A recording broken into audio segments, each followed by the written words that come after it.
So business action on sustainability is essential because if you want to change any system, you have to include all of the players in that system, and business is an important player in the system that we want to change. In many cases, most cases, business is part of the problem, and so they have to be part of the solution. I work in the food industry, and so I see some of the keenest and brightest minds that want to go into business and want to not just work in sustainability, but to work in other roles in the food industry, and they're passionate about food and the sustainability of a food system. So if we want a just and sustainable transition, we have to include business in that conversation.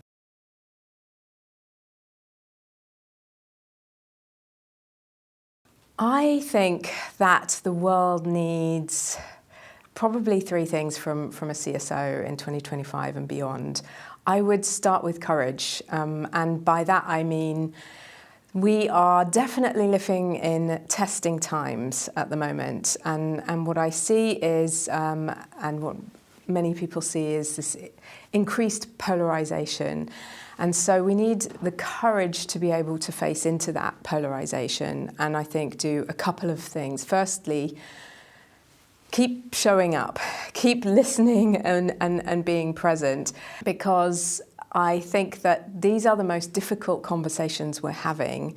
There's a physical thing that happens to us when we go into a conversation with someone with an opposing view, and it's called the tiger effect, and your amygdala literally goes into fight-flight mode. So courage to stay the course and not leave and not fight, but do a couple of things, deep listening, to really listen and be curious and show up fully in that conversation.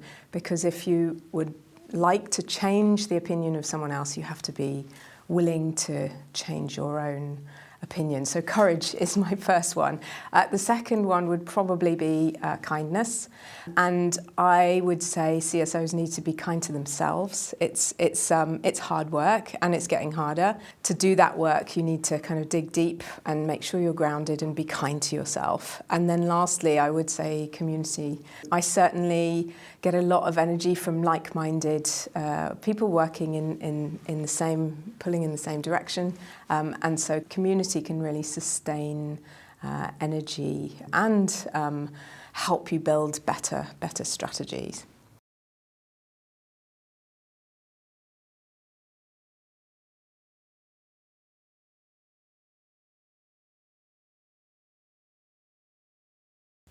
So I work for a large food retail business called Ahold Delhaize, and we are based in the Netherlands. We're a Dutch business, but we have brands in the US and all over Europe and Indonesia.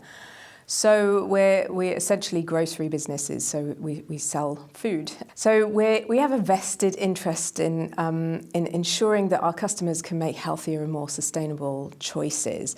And that really goes to the core of our purpose. We want to inspire everyone to eat and live better for a healthier future, because we want to keep our customers for now and keep them for the future as well. And so that means that we want to create those healthy communities. We want to build food systems that can sustain, and so we invest in our entire food system, from our own operations, which is a very small part of our impact, to our Scope 3, which is the majority of which is upstream in the agricultural supply chain. But I guess the unlock, one of the unlocks that is often forgotten about is the other side of the chain, which is the customer. And being a food retailer, we're in a privileged position to be in customers' lives. They come to our stores many times a week or our online platforms. And so food retailers, and one of the reasons I love working in food, have the ability to kind of nudge customers into better behaviours. So it's in our interest as a business, both now and in the future, to sustain ourselves. And to do that, we need to have a healthy and sustainable food system.